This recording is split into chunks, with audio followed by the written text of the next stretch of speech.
Hello, Naked Parent Nation, and welcome to the Naked Parent Podcast. My name's Chad Ratliff. I'm your host today, and we're excited that you're spending the next 30 minutes with us to get to know a little bit more about Ashley Burch, who has a 3-year-old son who's been recently diagnosed with moderate to severe autism. This is just 3 weeks old, this diagnosis, and he's her only child.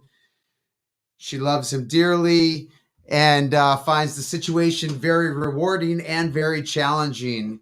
I'd like to welcome you to the show, Ashley. How are you today? I'm good. How are you doing, Chad? I'm doing great. I appreciate you being with us. So, you just got your diagnosis 3 weeks ago, huh? Yes, I sure did. What did that feel like? Was it like a bomb that went off? Was it a relief? Tell us a little bit about what happened and what brought you up to the needing to get a diagnosis, and then how did it feel once you received it? Actually, what came about it was I've had a lot of people telling me that my son went to the daycare back in November, and he was in a class before that because he wasn't potty trained. That was originally why he was there. But then when he discovered all of his developmental milestones and everything, they got with me one day. I'm sorry, that's my son. They just got with me one day saying you need to get him, evaluated for his hearing. At first, they thought his hearing was really bad, um, so they telling me that I need to take it to get a hearing test. And then one of my friends was telling me about my son having you need to get him tested for autism. One of my good friends I used to work with in the past. Told me that I needed to get him tested, and I kept telling her no. She keeps telling me that his pediatrician keeps telling me that he doesn't have autism. It's too early to tell and all that. And she said you need to get a second. My lieutenant was telling me you need to get a second opinion. You really, all due respect, you do need to get a second opinion. So I guess I was in denial for a few months, and then the only reason I went for the second opinion was to hopefully basically tell the lieutenant, sirs, you're right, he doesn't have autism, nothing's wrong with him. Well, long and behold, it went up backfiring on me. So the second opinion told me he does for sure have autism. It was like a big bombshell, to be honest with you. It was too much it was like I was in, I didn't know how to handle it. I didn't know anybody in my family that had it. And I've had a best friend who's been autistic for 25 years, but I never thought I was going to have a son that was autistic. So this is kind of like a big surprise, huge surprise to me. But we're taking it day by day and getting what we need to, getting to know what we need to do next and all that. Yeah, wow. So it's new. I appreciate you sharing this. And it is. There's no way to know what it's going to be like until you get diagnosis that your child is on a path that you weren't planning on them being on. So um, it's pretty amazing. So when you look back now, is there anything that stands out now that you notice looking back? Are there any aha moments now that you have that information, or is it all just totally new and a shock? I like I said, I believe he's had it a few months before, but I guess I was in denial mostly because I was thinking, no, maybe my son's just, maybe my son was like me, I was a little developmentally uh, behind on myself when I was his age, but I was never diagnosed with autism. But I eventually, after getting several professional help, I was able to get myself to where I've got my high school diploma, the associate bachelor's degree, and all that. So I guess I was thinking my son was going to be like me. And yeah, I felt he was a little behind, but I was mostly in denial because I was like, no, my son's going to be like me. He is going, he may be a little behind, but he is going to get him, he is going to accomplish big things. I really still feel that way. I That's guess my aha moment was, he does scream. He does scream whenever he gets super excited or if he's banging on the walls. I guess that should have been a big hint that he should be diagnosed with autism and all that. But I guess I was just mostly in denial and didn't want to face it. Yeah. Well, and it's Till also, what do you have to compare it to? I mean, it was your first child. It's not like you can compare it to, so it's just such a unique experience, and I'm grateful that you're sharing it with us. So what did they, um, was it your pediatrician that gave you the diagnosis, or?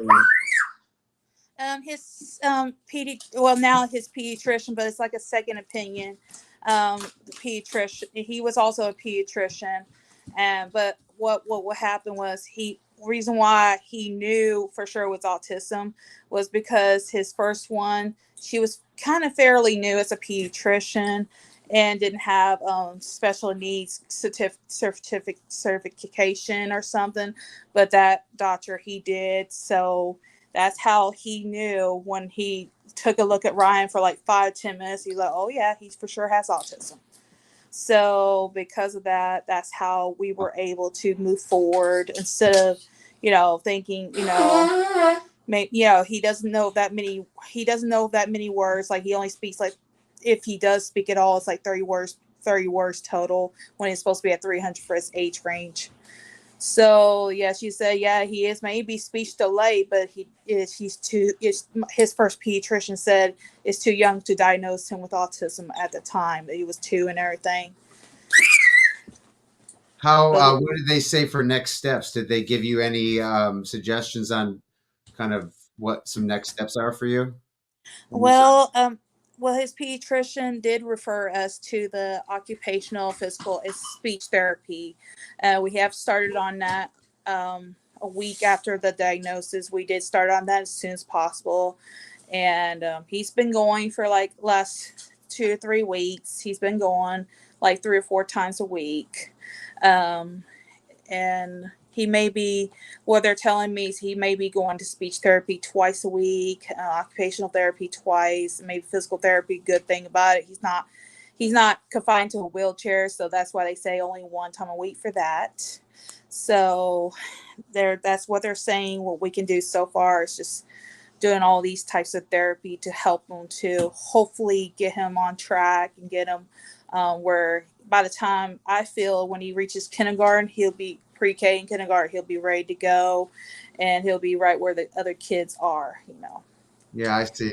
Well, first of all, I want to commend you on jumping right into everything. You know what I mean? I've never heard somebody say, I wish I wouldn't have started the early intervention early. So you're just like, you're doing a great job as a mom, and what a great job for your son to jump into it. I want to encourage you to take if I may, and this may not be my place, but to take the pressure off trying to, I tried to get my children to achieve certain milestones or to be at a certain place. And that was a really challenging thing for me to do to myself and to my children. So I wish for all parents that we take the pressure off ourselves and off our kids to try to fit into somebody else's box. You know what I mean? Yes, And that's that's true. and that's easier said than done, because we want certain things out of life, and we want those things for our kids. But I just want to tell you that what you're doing for your son and jumping in so early is such a great thing for him. And I believe that you should be proud and content with whatever happens. But I'll get off my soapbox now. It's okay. I'm really glad you mentioned that because I myself, I guess the reason why I myself was a special needs kid back in the day. Back in the day when it was called special ed class.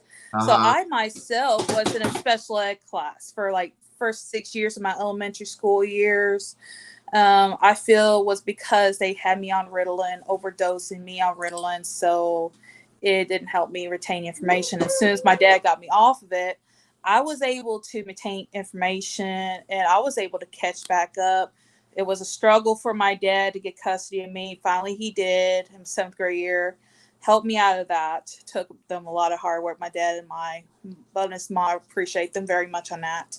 Aw. But at least looking at my background and Ryan's background, at least Ryan doesn't have 6 years to make up. At least he has maybe 1 or 2 to make up. So I mean, I feel if my parents can get me on track of being 6 years behind, I know I can do it with my son with only a year behind, I feel like. So I know he can do all things. I know he can do anything he sets his mind to. I have faith about that. I like that. I saw, is that was your favorite quote? I can do all things in Christ who gives me strength. That's right. That is my favorite quote. It's always been my favorite quote. I feel that if you can describe my life in one detail, that is that. I mean, really, coming from being all special ed class, been told, excuse me, I was told there's no way I was going to graduate high school, let alone get an associate, bachelor's degree, or getting a good paying job. Well, look at me. I've gotten all those things, and I was able to get a bachelor's degree with honors, and I was able to hold a job as a sergeant at Texas Department of Criminal Justice. If I can do that, I know Ryan can do it too. I know he came from my lineage. I know he can do it too. That's awesome. I wasn't in special ed, and I don't have an associate's degree or a bachelor's degree, and that's why I want people not to put pressure on to put people in a box, because, then, luckily you had the courage, and your dad had the courage to push you to do those things. Otherwise, maybe you would have believed that you couldn't do those things. And look what you proved to yourself and to the world. And I know our listeners are inspired, as I am right now listening to your story, because sometimes this news is difficult, and we need this hope. We need to hear these stories of hope so that we can, lift ourselves up and dust the dirt off a little bit and continue on. That's true. That is true. I'm happy you have your faith too. That's another thing I've noticed. People that are going through some of these life challenges, to be able to lean on a faith seems so valuable. And the ones who don't have the faith seem so lonely, just from as a host and listening. So I'm happy that you have that for your son. Is there anybody else? Is it just the two of you that are going through this together? Do you have any other support systems in your life?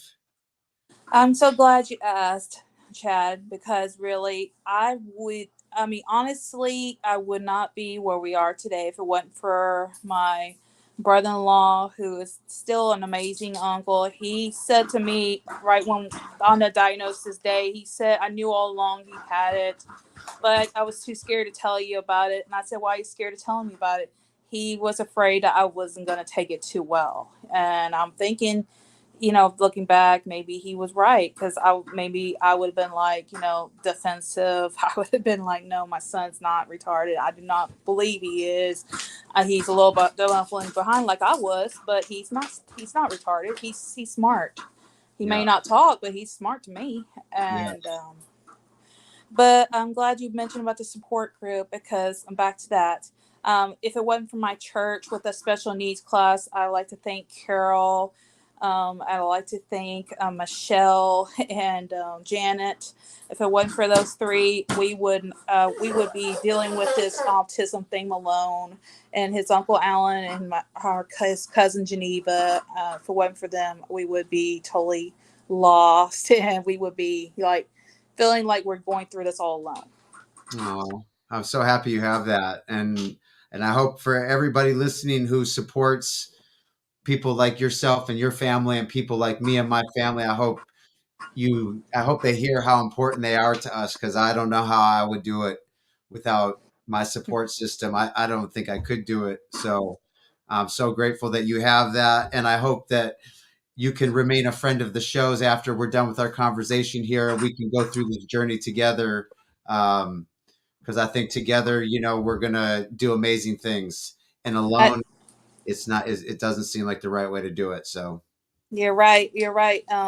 And also, I'm on a autistic parent support group. Also, that's what's been helping me too, because it feels like, if it wasn't for those support group for my church and what for a support group online, I feel like we're going against the world. It feels kind of challenging because it's like not everybody understand what autism is based on their ignorance. It's what I feel like mostly because of their ignorance. And I'm not saying that's a bad thing. I'm just saying, not everybody knows how to handle autistic people, autistic kids especially. yeah, And with these support groups, they have been a big, big, big help. I mean, yeah, big help. And I do agree. Together, we can bring awareness of autism around other people. yeah. So just so we can get like a better understanding, what's a difficult like with the unique needs that your son has? You said that he'll kind of scream out and bang his head. Like what? No, he doesn't do that. He doesn't bang his head. Thankfully, he does not. Like, just explain what does a difficult day look like when he's. He does. When he gets overly excited, he does scream to the point where to everybody else who does not know that he's autistic, they're thinking, "Oh, he's being kidnapped or he's being harmed." It's Yeah, kind of he does mostly he does it when we're staying at where we're staying at right now. Well, because it's just really hard because he does jump up and down a lot. He is very hyper little boy. yeah. I think I wouldn't surprise me if he ends up having ADHD because I have ADHD too. But they say it's too early to tell on that. But he does, other than that, he does jump up and down. He does like bang on the windows with his hands, bang on the wall, and bang on everything he can bang. Yeah. And that's what I think is a unique challenge is those three things. Like he bangs on the windows, walls, jumping up and down, and he screams. Is he doing things like? Is it hard enough where you're concerned for his safety or for breaking things? Is it not to that level, or are you having to set up safeguards to protect him or other things? Not Thankfully yet. we hadn't got to the safeguard point. Well, only thing I could say is I do make sure the bathroom door is locked, just to make sure he doesn't, try to, flood the place or he doesn't try to get out or something. I try to keep the door shut. Well, that's the only thing adjustments we're making is just locking the front door and locking the bathroom door. Um, That's smart. yes. Smart. I've had the police go find my kids from him leaving the front door, so that I know that one firsthand is smart. And then, I mean, my son will tear down the whole kitchen. He loves to eat, and he doesn't. He Yeah, my child, luckily, he does like to eat too. He does like to go in the fridge as well too, and he doesn't talk much, but he knows where everything is. Like he goes to the fridge, and if he wants water, he grabs water, bring it to me, or he okay. grabs a M&M yogurts, which we call treat, and bring it to me. Uh, So does he he does he? Well, he just keeps like my son. He'll just keep stuck. Like he'll shove food in his face and it'll start falling out and he'll still start shoving it in his mouth. I have to slow him down to eat. Is how does your son, does he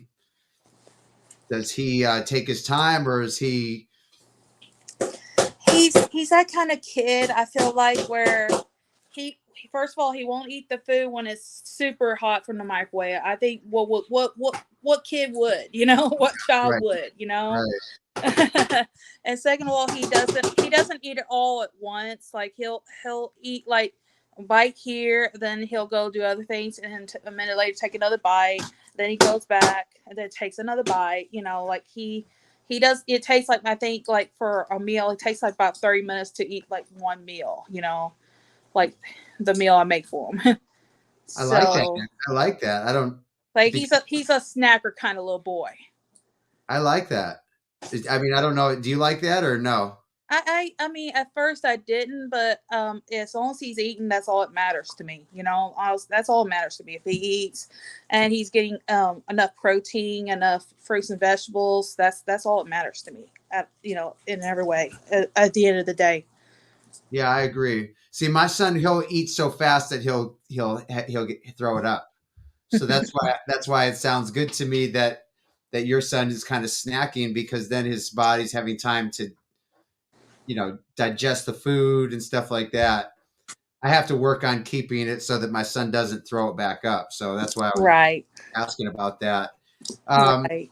so you just got this diagnosis. It was obviously it's a big event in all of your lives. How you have your church? How are you dealing?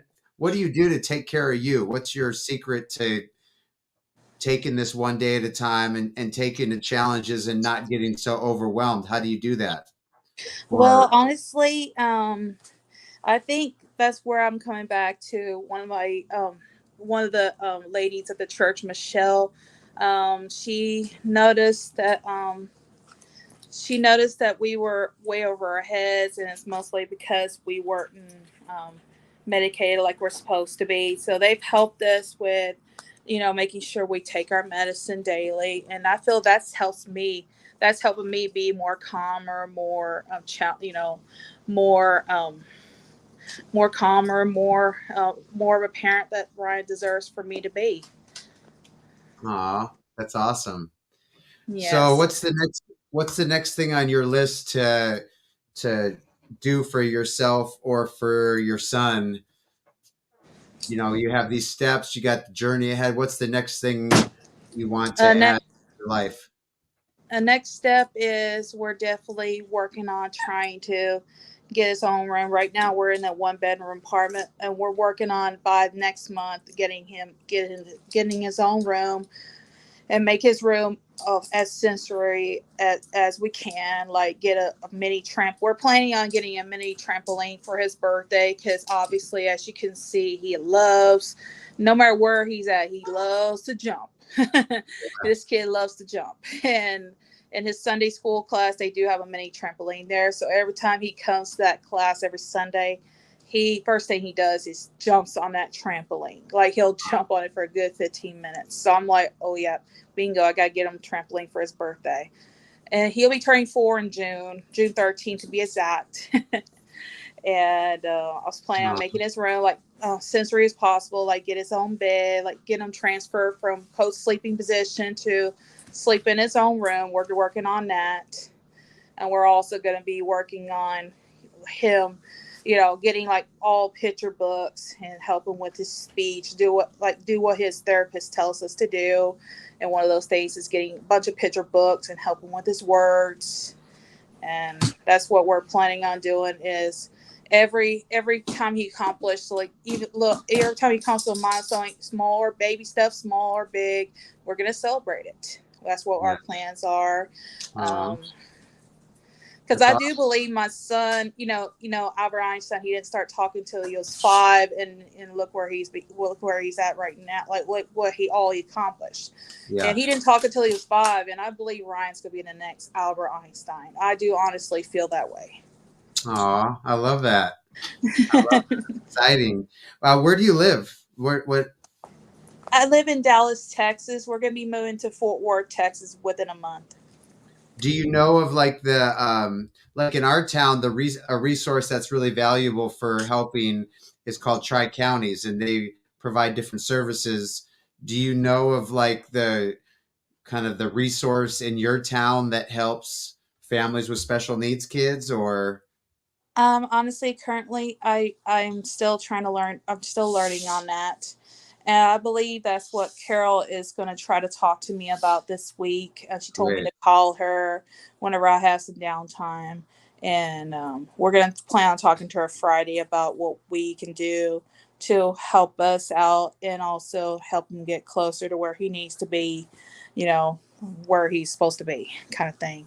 That's great. I think you're gonna. I'm excited for you to get connected with that resource, because it just, I can't tell you. I mean, I got it. I can't. It did so much for my life, and the feeling of support. And I it seems like you're doing a great job taking as they come. And I look forward to you getting all the support that you and your son need on this journey. And I'm definitely looking forward to it too. I'm really grateful for the support online and it's by my church member and by a few of our family. Yeah, this is our dog here, Aw, cute Chase. dog. Yeah, he's our babe, another one of our babies. So yeah, Aw, Chase, you just aw. want to be on TV a little bit, huh, buddy? Yeah, that's good. We all want to be on TV a little bit. Well, I hope, like I said, I'd love to I'd love for you to stay connected. It's so new with your diagnosis, and I think you're doing a great job. Right, keep it down, Bubba. And I think you should be so proud of yourself for how great you're doing.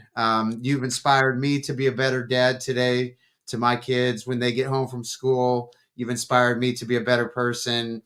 And I hope you stay connected and we can be on this journey together. Okay. Okay, I'm definitely looking forward to that. Thank you. Let's stay in touch. All right. You have a great day All and right, bye for now. you too, sir. Thank you. Bye. Bye bye.